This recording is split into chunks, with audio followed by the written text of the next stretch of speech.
Perseverança da Esperança. Um espaço aberto para entrevistas, testemunhos, louvores, orações e muito mais.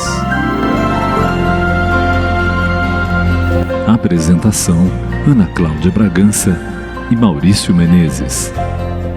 Veremos a história e testemunho da irmã em Cristo, Sandra Menegutti.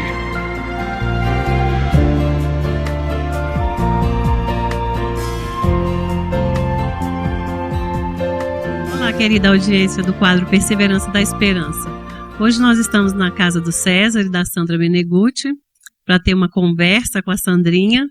A Sandrinha reúne com a igreja em Brasília, na 607 Sul.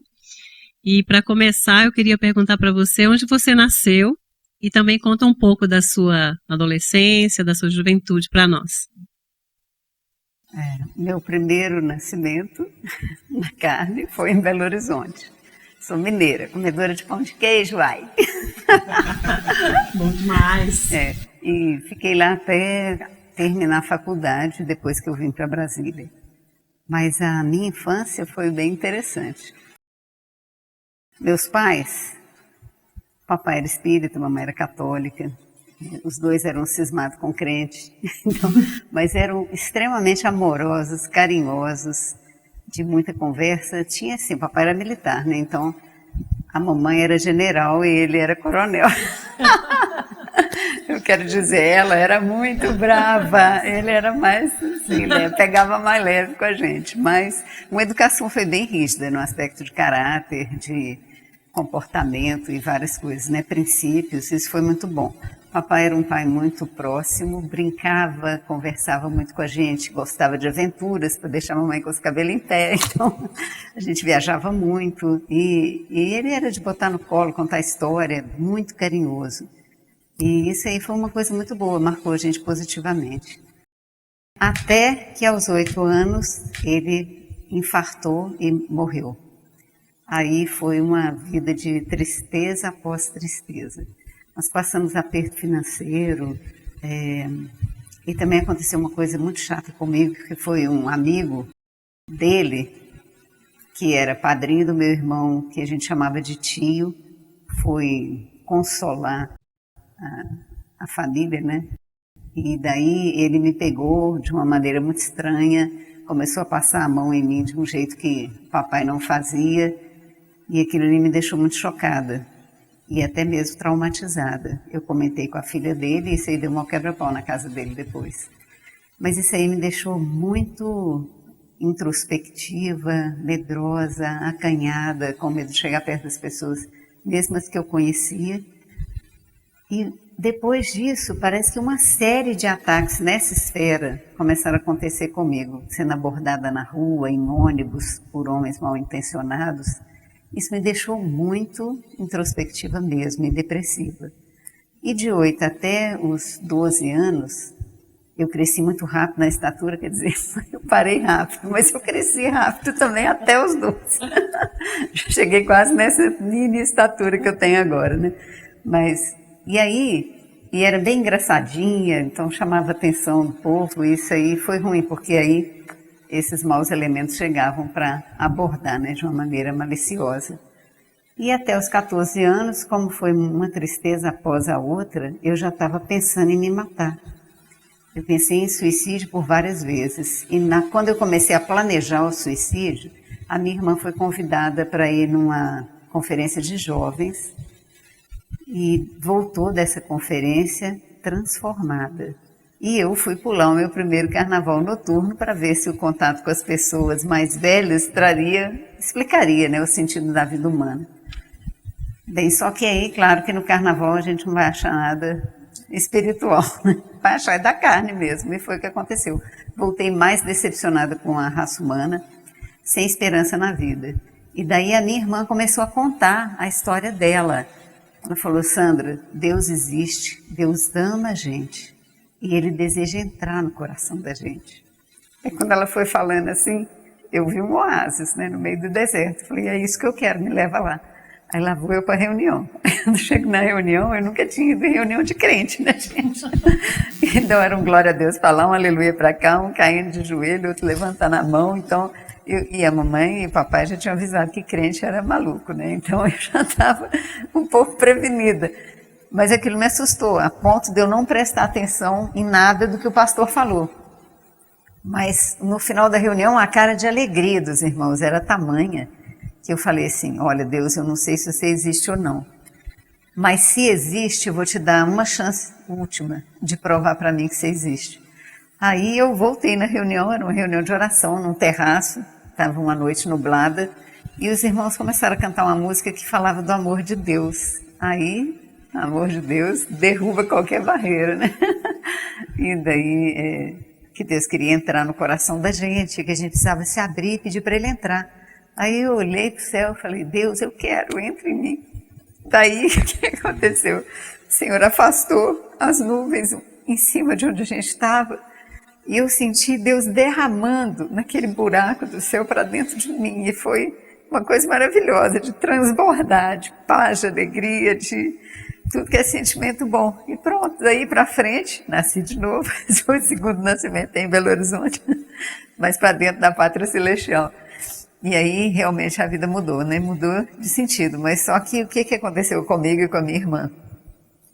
Por causa da história da mamãe, de estar traumatizada lá com os crentes, de não gostar, ela falou com a gente que era muito perigoso ler a Bíblia, porque se lesse a Bíblia ia ficar maluco mesmo da cabeça, ia ficar ruim da cabeça. Então ela falou que não podia ler.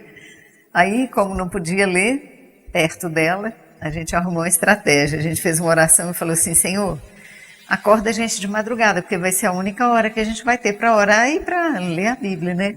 E aí sempre, entre 3 e 4 da madruga, sempre tinha um anjinho lá cutucando a gente para a gente acordar e orar. E aí era bom demais, né? A comunhão com o Senhor, a oração por toda a família e a leitura da palavra. E a gente lia com a luz que vinha do poste da rua, porque se acendesse a luz, a mamãe também acendia e o chinelo comia. Então, foram assim alguns anos, né, dessa maneira. Só que o nosso comportamento mudou muito. Nós passamos a ser umas filhas super obedientes, super estudiosas. Então isso aí conquistou o coração da mamãe. Ela gostou desse pedaço. Falou: ó, crente pode ser maluco, mas até que está fazendo bem para minhas meninas. Aí ela ficou mais tranquila e permitiu para a gente ir para algumas reuniões. Aí começamos a ir, né, na Igreja Batista, que foi onde a gente se converteu. E lá, como a gente lia muita palavra e descobrimos também que tinham muitos crentes na família, aí a gente começou a falar do que a gente tinha lido, mas cada um era de um grupo diferente. Então, a gente falava assim com o pastor: puxa, não dá para tirar a placa e deixar escrito só igreja, assim, igual da Bíblia?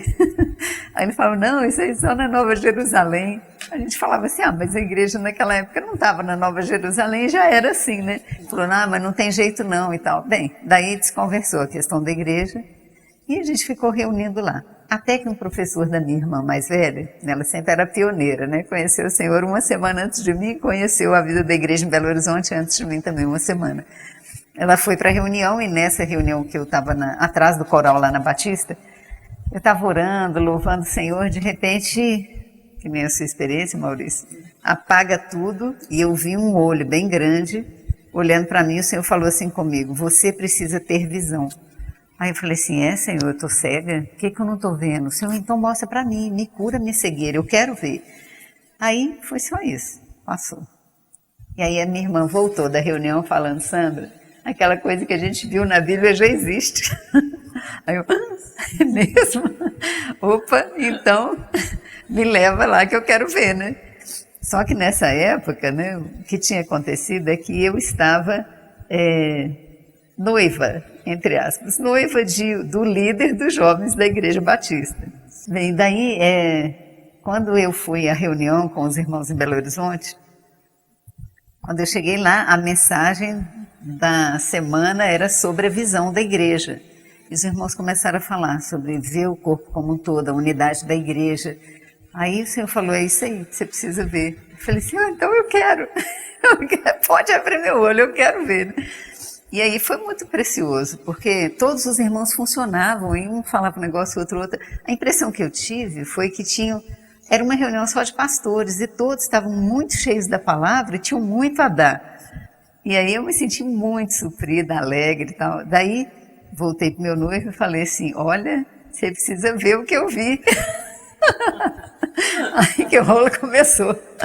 Bem, ele não concordou com nada, achou que era uma coisa muito perigosa e que eu devia pular fora. Eu pulei fora mesmo, dele. Vazei, deu um vazário nele. E daí comecei a reunir com os irmãos, né? E nessa época, foi a época também que eu estava estudando para vestibular. Aí é um outro drama, né? Eu acho que na vida de qualquer jovem, fazer o quê? Eu gostava de um tanto de coisa, gostava de matemática, de física, de história, de biologia, tudo eu gostava. Então, mas eu sentia uma tendência mais para a questão de humanas, né? Assim, biologia me fascinava, porque quanto mais eu estudava biologia, mais apaixonada pelo Senhor eu ficava, né? Eu falava, nossa, o Senhor é tão perfeito, das plantinhas, dos animais, do corpo humano. Então, eu achava aquilo maravilhoso demais, aquilo me atraía. Aí eu comecei a orar, Senhor, o que eu faço? Biologia, medicina ou odontologia? Aí fiquei entre os três. E tive comunhão com os irmãos, conversei com o meu dentista, conversei com alguns profissionais da área e orei bastante. Aí o Senhor conduziu para fazer medicina. Daí falei assim, mas para passar na medicina só intervenção do alto, porque a disputa era violenta. Aí eu falei, tá bom, Senhor, então vamos lá. Me abençoa, né? Mas eu tinha tanta certeza que eu não ia passar na prova, que eu estava 100% tranquila. Aí eu fiz a prova como se fosse só um teste comum, para ver o tanto que eu não sabia, sabe? Aí, por susto, por misericórdia de Deus, aí eu passei. Aí foi a vida da faculdade. Então, que foi uma outra história longa, de 6 anos. Tá? Aproveite, então, e fale um pouco sobre a sua experiência na faculdade. Tá. A experiência na faculdade foi bem interessante, porque acho que todo mundo que tem essa experiência de entrar na faculdade sabe que o ambiente é bem hostil para cristão, né? E que o comportamento normal de um cristão, ele ainda é meio estranho para a população que vive de uma maneira envolvida com pecado, com iniquidade. Então, eu parecia muito santa para eles e eles pegavam no meu pé. Por que é tão santinha? Por que não faz isso? Por que não faz aquilo? Vamos para aqui, vamos para ali. No primeiro período da faculdade, estava ali pregando evangelho igual uma metralhadora. Mas depois isso foi apagando, apagando, apagando, e eu acho que a luzinha ficou abatida pelo alqueire, né? Que a palavra fala. Preocupada em ter nota boa, preocupada em não perder aula. Comecei a dar plantão também para isso ajudar na renda financeira. Então, daí eu ficava muito cansada e tinha muita prova. Então, fui faltando muita reunião. Isso aí foi um abatimento espiritual grande. E aí, nesse período, apareceu um filisteu. Só o gigante filisteu. Que era meu vizinho, mas super preocupado em dar apoio total, dava carona, um tanto de coisa assim, uma atenção. E, gente, eu perdi o pai com 8 anos. E aquele lá parece que era figura do papai, um super protetor, 17 anos mais velho que eu, oferecendo toda aquela segurança, tranquilidade, apoio, né? Aí entrei na fria desse filisteu. Se você for para a igreja, se você reunir, se você botar um tanto de requisitos, E aí ele foi cumprir os requisitos. Comecei para reunião e tal e tal. Mas o bichinho era um lobinho vestido de ovelhinha. Estava só me enrolando. Daí a gente começou um relacionamento e o Senhor me guardou, porque os princípios da palavra me guardaram demais. Então, quando ele partia para o ataque, aqueles ataques perigosos, eu me protegia, né? Falar nada disso, isso aí só para o futuro, bem distante. Então, pode perder essas esperanças. Então, tinha esse corte, o que foi bom. Daí, com o passar do tempo, ele queria, então, oficializar o relacionamento, casar e tal. Só que ele começou a mostrar também que de realidade assim, espiritual não tinha muita, não. Ele topava ir para reunião, fazer aquela cabecinha assim, né, com corda e tal, mas não, o meu espírito não testificava que o espírito dele era espírito de filho de Deus, sabe? Quando você tem essa sensação bem forte. E eu não tinha paz. Aí eu falei assim, não, isso não vai dar certo. Aí, como eu passei a não reunir nos últimos anos, então um relacionamento que não tinha fundamento espiritual, com afastamento dos irmãos. Aí eu fiquei muito seca, isso aí foi muito ruim. Então, por fim, apareceu uma conferência que foi Economia Divina aqui no Brasil, e lá vou eu, né? Falei, eu tenho que juntar todas as minhas forças aqui para poder respirar um pouco de ar puro. E nessa conferência eu fui muito reavivada. E aí o Senhor mostrou assim, você está afundada na lama porque quer? Porque eu quero te dar uma vida plena. Aí eu voltei toda corajosa, né? Agora, de novo, alguém vai ter que vazar da minha vida. E era o Filisteu. Aí terminei o relacionamento, ele fez várias chantagens, vou me matar, e eu não vivo sem você, e daí vai. E aí eu cedia e ficava assim, com o coração partido, ainda me sentindo responsável, se ele se matasse, a culpa ia ser minha. Aí falei assim, não posso, né? Vamos ver, vai que ele converte. Ainda insisti durante um tempo, várias tentativas, mas todas mostravam que ele ainda estava no velho Adão. Aí eu decidi, falei, Senhor, me dá força e me reveste para eu não voltar atrás mais. E aí cheguei para ele e falei, ó, não dá, agora é fim mesmo. E antes que você me fale alguma coisa, eu vou te dizer, se você quiser se matar, pode se matar, que é problema seu com Deus, não é meu não. Aí tá vivo até hoje, tá, gente? Ainda bem, né? É golpe do capeta mesmo, que quer enroscar a gente nas teias dele, mas... não tinha fundamento, não. E aí consegui ficar livre da peça. Aí me entregar para o Senhor, foi maravilhoso. E aí depois que você se livrou do Filisteu, como é que o César entrou na sua história, na sua vida? Algum tempo depois, o César eu conhecia das conferências. Um irmão que a gente tinha comunhão, e era assim, coisa acidental. Eu encontrava com ele na estância, a gente conversava, tinha muita comunhão. E eu conheci na conferência, na fazenda da família Má. E nessa conferência, na fila do meu sepultamento e do batismo da mãe dele, estava um irmão chamado Evando. E era recém-convertido, que era colega do César, né, amiguinho dele de faculdade. E aí o Evando me contou a história dele na fila do batismo, que era longa. Eu contei a minha para ele e a gente ficou amiguinho. Aí a gente combinou de encorajar mutuamente, sabe? Tudo que ele ganhasse do Senhor passava para mim, o que eu ganhasse passaria para ele. Aí escrevi uma carta para ele com o resumo da vida cristã normal do Otmani. E aí ele leu, ficou super encorajado, o César leu também. Aí na próxima conferência a gente encontrou, eu, o César e o Evandro. O César falou assim, eu gostei tanto da carta que você escreveu para o Evandro, escreve para mim também. Aí eu falei, tá bom, irmão, pode ler, não tem nada assim de pessoal, né? Só encorajamento da palavra, pode ficar à vontade para ler. Mas para ele ficar à vontade, na próxima carta eu botei Evandro e César. Aí o Evandro começou a namorar uma irmã, ele era aqui de Brasília. E aí a irmã era muito ciumenta. Aí eu falei, para essa irmã não achar que eu estou querendo alguma coisa com ele, é melhor eu mostrar que não tem nada, assim, bem claro, né? Aí eu troquei a sequência dos nomes, César e Evandro. Então, primeiro Evandro, depois Evandro e César, depois César e Evandro. Aí o Evandro respondeu, o César respondeu, então a próxima foi César. Então a gente tinha essa comunhão na palavra, era muito rico, muito saudável, a gente desfrutava, orava, cantava e tal. Mas não tinha nada de segundas intenções, pelo menos da minha parte. Da dele eu fiquei sabendo que depois tinha. A minha irmã, que é pioneira, né, que eu falei lá, tanto no Senhor quanto na igreja, tinha uns professores que reuniam já com os irmãos em Belo Horizonte. E eles falaram com ela assim, a gente conhece uma coisa bem parecida com isso que você quer. Vem conhecer a nossa reunião. E ela foi. Foi nessa reunião que eu comentei que eu estava na reunião atrás do coral, que eu vi o olho e que ela foi para a reunião.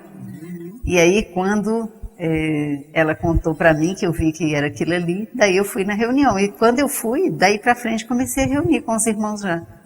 Inclusive, eu fui batizada lá, embora eu tivesse convertido na Batista, mas como eu converti e já não reuni, porque a mamãe proibiu, né, durante vários anos, então nesses anos não fui batizada. Quando eu voltei a reunir, tinha pouco tempo, aí ia ter que fazer curso de batismo, um tanto de coisa, e estava meio complicado, porque eu não tinha essa liberdade toda de horário para poder ir para as reuniões, a mamãe só deixava ir uma vez por semana.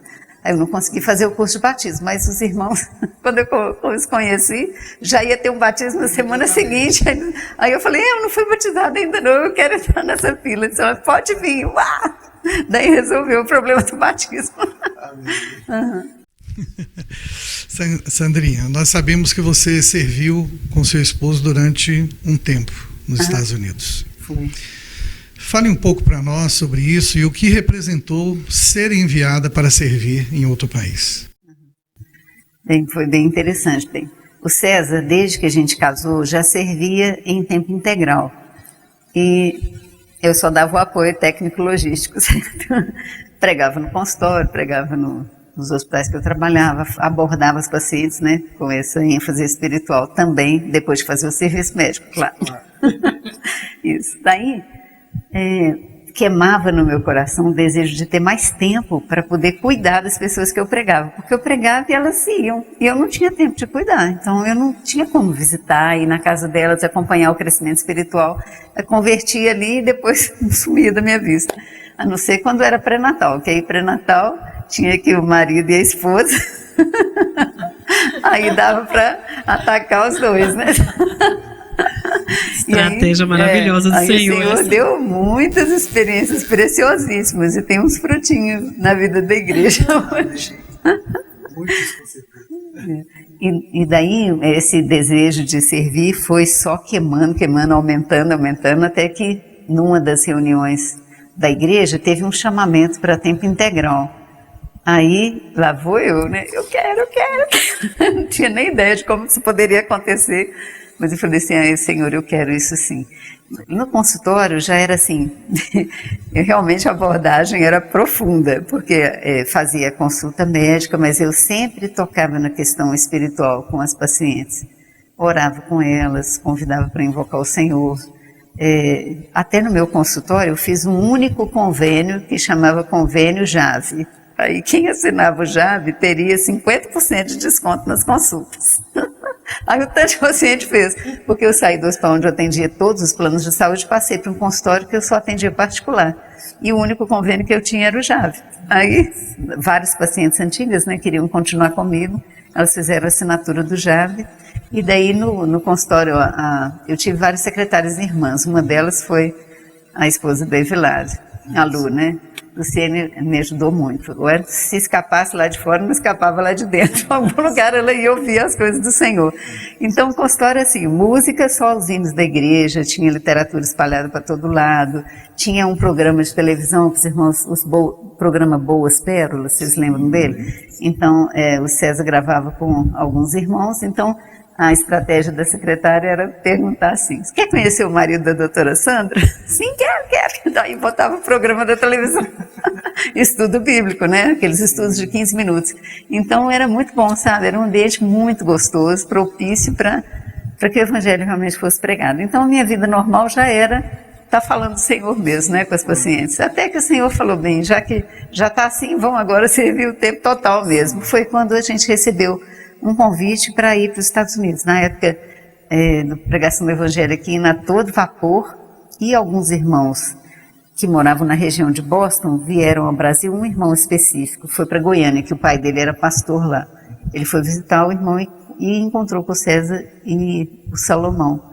E nessa reunião que ele foi, ele ficou impressionado e chegou em Boston e falou com os irmãos lá, o mover do Espírito no Brasil está uma coisa assim, quente, pegando fogo, muita gente convertendo, e a gente precisa ter essa experiência. Aí os irmãos tiveram comunhão entre eles, lá, os líderes lá na região de Boston, e falaram com o irmão Dom para mandar alguém. Aí nessa época era para ir Reinaldo e o Robson. O Reinaldo operou, não poderia, Reinaldo de Belo Horizonte, né?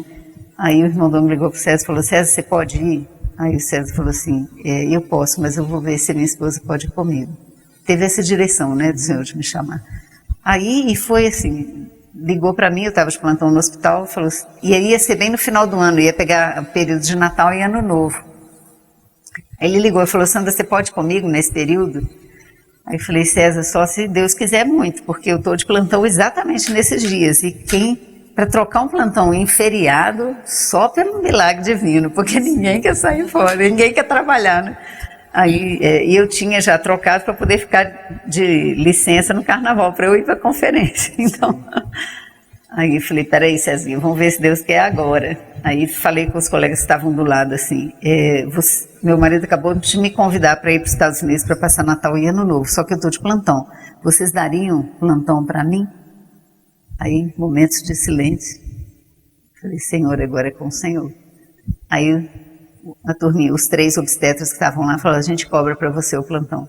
Falei, César, Deus quer. Aí a gente foi. Chegando lá, o objetivo era pregar o evangelho para os brasileiros com mais 3 jovens que foram com a gente, para poder, então, junto com os irmãos de lá, mostrar como é que a gente fazia aqui, né? E aí, nesse período, a gente ficou orando, porque não sabia onde que ia achar brasileiro na cidade. Você chegou numa cidade estranha, americana, cadê os brasileiros?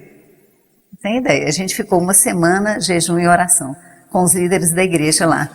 E aí o Senhor mostrou, restaurante brasileiro. Aí fomos nós 5 para o restaurante brasileiro. Quando a gente chegou lá, e viu aquele tanto de brasileiro, a gente ficou tão desesperado de alegria que foi cada um para uma mesa. Então, aí fazendo contato, pegando telefone, nome das pessoas, em uma semana a gente já fez uma reunião de pregação do evangelho e foram 25 pessoas.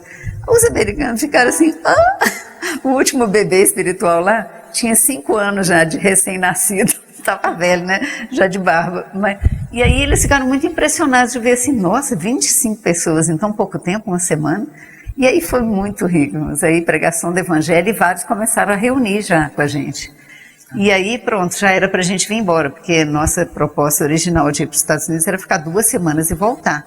Mas como nasceu um tanto de neném, parto de gêmeos, quadrigêmeos, poligêmeos lá, aí os irmãos falaram assim, alguém tem que ficar aqui, porque como é que a gente vai cuidar dos brasileiros, a gente nem fala português. Aí falei, bem, gente, eu tô fora, eu tenho que voltar, porque tinha cirurgia marcada, tinha consultório, tinha secretaria de saúde, eu estava cheio de compromisso, não dava para eu ficar, né? Embora eu já tivesse consagrado lá, nem sei, eu quero ser tempo integral, mas a vida cotidiana assim, ainda não tinha desvinculado de nada. E aí o César ficou com os outros irmãos, só eu voltei. E aí, pronto, trabalhando aqui, ele lá. Era para ele voltar daí um tempo. Daí, na hora de voltar, não voltava, porque a filharada foi aumentando. Uma cidade se abrindo, casa se abrindo. Então, foi uma coisa muito preciosa. A experiência lá foi riquíssima em termos de pregação do evangelho e apacentamento. O apoio da igreja também. Os irmãos deram muito apoio lá. A igreja em Newton, né, na região de Boston. Muito apoio. E aí, o filho do irmão Dong, o David Dong, também estava lá na época e ele que cuidava da região também. E aí, ele também pilhava a gente. E a gente fez várias equipes lá de pregação do evangelho para sair com os irmãos lá. E aí, aí eu peguei férias, voltei para lá. Voltei de novo nos Estados Unidos para buscar o César. E aí, esse tempo que a gente ficou lá, a gente fez essas equipes para sair, bater de porta em porta. E foi, assim, tinha um que falava espanhol, um que falava chinês, um que falava inglês, um que falava português. A equipe de 4. Porque lá tem muito estrangeiro, a região de Boston, assim como a região da Flórida também, e de Nova York, assim de brasileiro, né? E aí era excelente, porque o que abrisse a porta, a língua que ele falasse lá era que a gente ia falar, estava preparado para qualquer coisa. Até o chinês o César falava, então podia qualquer carinha que aparecesse, dava para quebrar o galho. E aí foi muito rico, os irmãos também lá tiveram essa experiência de pregação do evangelho, das pessoas abrirem a casa, de verem o batismo imediato, essas coisas assim, né, que a gente praticava. E aí foi uma experiência que perdurou por 8 anos. Daí, como que eu fazia? Se eu estava vinculada à Secretaria de Saúde, mais um milagre. Eu tive que falar com a minha chefe que eu precisava de uma licença. Na época, a gente faltava médico, né? Até hoje falta, né? Mas eles não davam licença para nada. E a minha licença ia ter que ser por tempo indeterminado, que eu não sabia quanto tempo, sem vencimento, para acompanhar marido. Foi o que eu pedi. Na época, a minha chefe, e ela me perseguia porque eu falava do Senhor com as pacientes. Sentava na cama, pegava na mão, orava, então eu cantava com elas, e a chefe não achava nada engraçado aquilo, né? E aí, eu sabia que dependendo dela, a coisa não ia dar certo. Aí eu falei, Senhor, o que eu falo para a chefe? Que eu vou fazer o quê? Para que eu quero essa licença? Aí o Senhor conduziu assim, fala que eu te chamei para você me servir, e que você vai acompanhar seu marido nessa missão de pregar o evangelho no exterior. Aí eu falei, tá bom, né, senhor, o senhor que sabe, né, o senhor conhece a dona, sabe o tanto de não que ela tem para falar para mim, o senhor também é que está chamando, então o senhor vai fazer tudo. Aí lá vou eu e César para falar com a chefe. Quando a gente sentou na sala de espera, a secretária falou assim, ele já vai te atender. Aí eu falei assim, como ele, não era ela? Falou, não, mudou a chefia, o doutor fulano de tal agora. Aí eu falei, Senhor, e agora? Para esse aí, o que eu falo? Aí o Senhor falou a mesma coisa. O Senhor já sabia, né, que ia mudar. Aí lá vou eu com o Cezinha para dentro da sala do chefinho novo, que eu não conhecia. Aí falei com ele, chefe, o negócio é o seguinte, eu preciso de uma licença, porque Deus me chamou para pregar o evangelho junto com meu esposo. Aí Ele, 1 minuto de silêncio, eu disse, Jesus, Senhor, Jesus, Senhor, Jesus. Aí o chefinho falou, sabe o quê? Se Deus te chamou, quem sou eu para falar não? Puxa vida, aí soltou o choro, né? Daí lençol de novo. Falei, poxa, nem ele assinou. Então essa é a primeira liberação que eu teria que levar para o secretário de saúde assinar também. Aí essa é outra batalha. Eu falei, Senhor, o senhor que está abrindo a porta. Se o senhor abre a porta, ninguém fecha, né? Então, vamos ver mais um milagre agora. Aí o secretário do chefe de saúde falou assim, não, ele não vai te dar mesmo. Tem um tanto de gente pedindo licença, ele está negando todas. Aí eu falei com ele assim, olha, moço, eu só quero saber se Deus quer. Se Deus quiser, eu quero. Se Deus não quiser, eu também não quero. Aí ele falou, mas Deus tem que querer muito para esse secretário assinar a sua liberação. Depois de 15 dias, eu estava lá no Diário Oficial, eu estava liberada. Licença sem vencimento, por tempo indeterminado. Só milagre atrás de milagre. Lá vou eu. Aí fiquei esse tempo, né? Eu já tinha tirado férias e tal, aí eu peguei a licença mesmo. Total de 8 anos, vocês ficaram? Não, eu fiquei praticamente 15 anos. Porque depois que a gente voltou dos Estados Unidos, a gente foi morar em São Paulo. Aí fiquei mais um tempo servindo lá. Então, mas nos Estados Unidos você ficou 8 anos? 8 anos, é. A experiência foi muito rica. A população é aberta, né? A população, principalmente de língua origem latina, muito aberta. E foi muito rica a experiência. Então, em várias cidades, a gente tinha várias casas que recebiam vários estudos bíblicos. Trabalhava com a literatura lá, era muito bom. Foi muito proveitoso. Muita lição para a gente. Fica até difícil, porque a nossa próxima pergunta é para você contar uma experiência que mais te marcou, né? Jesus, todas marcaram muito. Então, assim, você pode escolher uma que você teve no retorno ao Brasil, em São Paulo, né? Uma experiência que te marcou. Gente, eu vou contar uma que o irmão atrás das câmeras conhece bem. Boa. Pode ser? Você permite? Aleluia! Amém. Então, essa me marcou, porque ele acabou gerando frutos atrás de frutos, né? Mas eu estava de plantão na emergência do hospital privado, e nesse plantão, estava na saidinha do plantão. Já tinha o irmão Dilson com uma Kombi cheia de irmãos me esperando para poder ir para uma cidade, que era Valparaíso na época, para poder visitar uma paciente que tinha aberto a casa para a gente ter uma reunião lá. E aí, faltando 15 para 7, para 19, aparece uma paciente na emergência com a mãe que tinha tido um acidente de carro, estava grávida e preocupada se o bebê estava bem ou não. Aí eu pensei assim, o colega da frente podia assumir esse caso, né? Porque aí você vai ter que fazer exame, tem que examinar, tem que perguntar, tem que mandar para exame, tem que pedir, não sei, vai demorar, eu vou atrasar a irmandade toda. Eu falei, vou embora, ainda aproveitar que esse sujeito que vai entrar depois de mim, vive pegando no meu pé, e ele sempre chega atrasado, eu aproveito e ele vai se dar mal. Olha só o que passa na cabeça da gente, vai ter que explicar por que chegou atrasado. Aí o Senhor falou comigo, nada disso, você vai atender. Eu, Senhor, mas, a gente é cheio dos mas, né, para Deus. Aí o Senhor falou, vai atender. Aí quando eu abro a porta, quem está lá no banco? Aí Claudenice e a mãe dela. Aí o Senhor falou, põe para dentro. Aí eu falei assim, nossa, elas têm cara de irmãs. Aí atendi, examinei, o bebê estava super bem. Você sabe, né? O bebê era o outro que está bem ali, olha que bebezão. Lindo. Daí, o Abner estava saltitante feliz dentro da barriga da mamãe, morada feliz. E aí, eu falei com elas, né, no final do atendimento, o bebê está ótimo, está tudo ok, não descolou placenta, o coraçãozinho está batendo direitinho, não teve nenhum problema com o neném. Vocês podem ficar tranquilos, acompanhar o pré-natal normalmente. E Deus que abençoe. E perguntei para elas, vocês são irmãs? Aí a mãe da Claudenice falou assim, não, ela é minha filha. Eu falei, não, eu quero dizer irmãs em Cristo. Ela, sim, nós somos. Eu falei, eu também sou. Então, aí foi legal, nós nos identificamos, oramos, né? Aí, bem, ela falou que eu era a resposta das orações dela, que ela estava orando por uma médica crente, e que era eu. Aí eu falei com ela assim, eu cheia de incredulidade, não sou eu não, porque eu não vou estar aqui no período do seu parto. Aí ela falou, eu tenho certeza, a senhora é a resposta das minhas orações. Aí falei, olha, irmão, é o seguinte, então eu vou fazendo seu pré-natal até o final. E aí a gente vai orar para você nascer antes ou nascer depois da conferência, porque o neném nascer. Né? Aí ficou desse jeito, foi fazendo pré-natal dela, depois ela ainda trouxe uma amiga, né, uma irmã, Elzira, que também estava grávida no mesmo período que ela. Eu comecei a fazer pré-natal delas também. E aí, durante o pré-natal, a gente ia falando sobre o Senhor, sobre a igreja, além, né, do motivo da consulta, que era o AFA. E quando chegou a época da conferência, eu viajei, e o neném não tinha nascido ainda. Aí, naquele mês, exatamente, aquele ano, foi quando os irmãos compraram o local de reuniões da Avenida L2 Sul. E aí, a conferência foi partida ao meio, e a segunda metade foi em Brasília. Os ônibus vieram todos da estância para Brasília. E foi no Centro de Convenções e Conferência.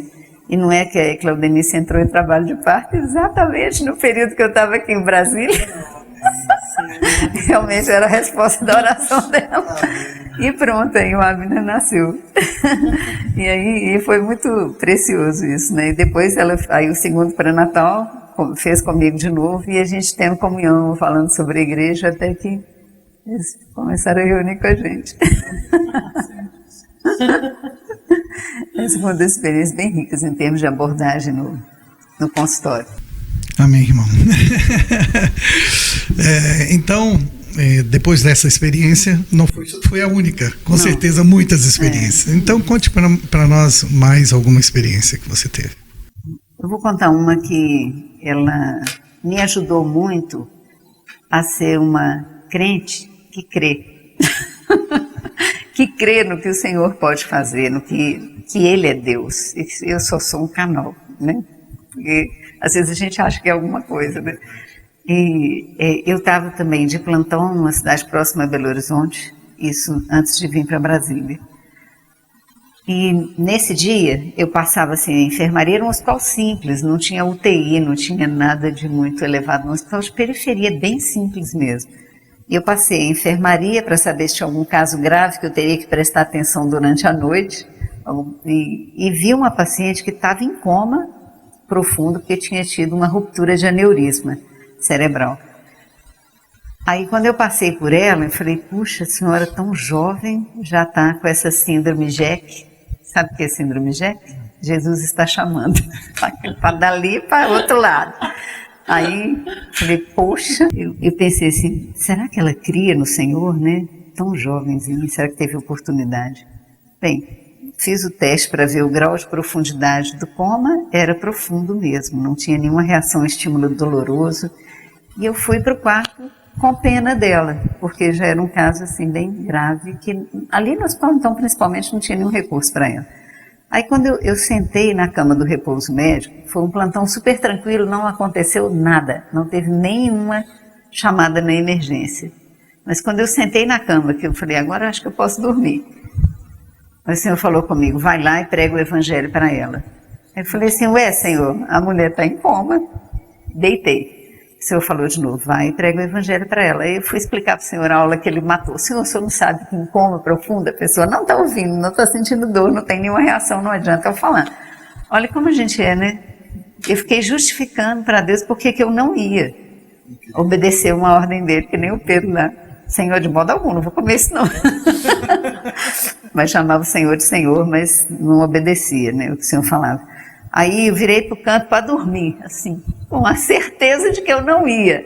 Aí o Senhor falou comigo assim, hoje, quando ouvirdes a minha voz, não endureçais o vosso coração. Aí eu sentei na cama e falei, Senhor, me perdoa. Realmente eu endureci meu coração, né? Eu não queria te obedecer. Aí, porque eu estava cheia de razão. Aí eu fui lá no leito dela, presta a mão aqui, Ana. Peguei na mão dela, olhei para ela e falei assim, senhora fulana de tal, Jesus mandou eu vir aqui para dizer que Ele te ama e Ele quer te salvar. Aí a dona começou a apertar a minha mão, aí eu não sabia o que eu fazia, se eu corria, se eu desmaiava, eu estou assim, sabe, querendo sair. E a mulher segurando minha mão, apertando, abriu o olho e falou comigo, eu precisava muito ouvir isso. Puxa vida. Aí eu falei com ela do Senhor, né, pregando o evangelho, falando da salvação. Mas aquilo acho que foi para me converter. A ele e a mim, né? O senhor tinha objetivo, nem era duplo, era triplo, porque depois disso aconteceu mais coisa. Daí ela orou comigo, creu no Senhor, e eu fui dormir em estado de choque. Tá? Aí ninguém me chamou a noite inteira. Quando eu acordei de manhã, eu falei, eu tive um sonho, mas que coisa impressionante. Eu sonhei. Eu falei, será que eu sonhei mesmo? Vou lá conferir. Quando eu cheguei na enfermaria, essa senhora estava sentada na cama conversando com as enfermeiras e com o médico que estava pegando o plantão. Aí quando eu olhei aquilo, eu falei, meu Deus, aconteceu mesmo. O Senhor salvou essa dona, salvou e recuperou, né, do estado dela. Aí todo mundo assim, o que aconteceu com ela? O que aconteceu? Eu cheguei falando assim, foi Jesus, foi Jesus. Aí falei com eles o que tinha acontecido. Aí foi aquela choradeira, aí um tanto de gente chorando. Aí toma choradeira, paciente chorando, eu chorando, o colega de plantão chorando, e esse colega se converteu, depois começou a reunir com a gente lá. Foi muito rico. Então assim, os frutos davam frutos, então eram experiências muito marcantes, sabe? E o Senhor quis mostrar para mim o seguinte, você só é um canal, se você for obediente eu vou te usar. Aí foi para meu coração ficar tranquilo, né, de que o serviço era dele, a obra era dele, a minha obra era crer, e o dele era fazer. A obra do Espírito Santo é convencer do pecado, do juízo, da justiça. Mas eu vi a questão da seriedade, né, realmente quando Deus fala, ele tem um propósito, isso aí foi muito precioso, sabe? Eu vi assim que Deus é um Deus que fala, a gente sempre fala assim, o Senhor é a palavra, não é? Deus é um Deus que fala, mas na nossa experiência diária, às vezes a gente não crê que Deus vai falar o que eu preciso, com quem eu devo casar, onde eu devo trabalhar, que roupa eu devo colocar, qual ônibus que eu pego, eu viajo ou não viajo. Às vezes a gente tem essas perguntas e não pergunta para o Senhor, porque não crê que Ele vai responder o que a gente está perguntando. Então a gente às vezes tem uma vida de crente incrédulo, não é? Vive de uma maneira assim, pelo nosso certo e errado mesmo, pelo que a gente acha que é melhor, pelos conceitos religiosos que a gente tem, mas o Senhor todo dia quer dar uma experiência viva com Ele, Ele quer conversar com a gente. E a gente precisa perguntar, precisa se abrir, né? Precisa se achegar. Ultimamente, né, o fato da gente acordar hoje já é um milagre. Respirando. Respirando. 600 mil pessoas já morreram. Exatamente. E a gente está aqui vivo, né? E tem a oportunidade todo dia encontrar com alguém e pregar o Evangelho. E falar que essa vida é para todos, não é só para a gente, não. Então eu posso fazer uma pergunta por conta própria. Tá bom. O que você gostaria de falar para as pessoas, para que elas creiam no Senhor? É que Deus é vivo e é verdadeiro. E ama a gente com todo o coração dele. Ama a ponto de ter dado o único filho que ele tem para morrer no nosso lugar. E isso não tem preço, gente. E experimentar o amor de Deus vale a pena, porque Ele muda a nossa vida, Ele dá sentido, a gente nasceu para Ele, todo ser humano nasceu para Deus e vai ficar vazio, triste, infeliz sem Deus. Então a primeira coisa que todo mundo precisa é abrir o coração e experimentar o Senhor de uma maneira viva, verdadeira, profunda, pessoal. E aí sua vida vai mudar, mas creia, exercita a fé. E a fé vem pelo ouvir a palavra. Então se você achar que não tem fé, leia a Bíblia. Fala com Deus, abre seu coração, Ele é como um amigo, você pode falar do jeito que a gente está conversando aqui, fala você também com Ele, Ele vai te ouvir, Ele vai te atender, você vai ver como Ele é verdadeiro, vale a pena. Essa é a mensagem que eu quero resumir. Puxa, Sandra, quero te agradecer por tantas experiências ricas, né? Te agradecer muito por abrir a sua casa, seu coração, sua vida. Obrigada. Que Deus continue te abençoando e te usando. Amém, obrigada. Amém. Amém.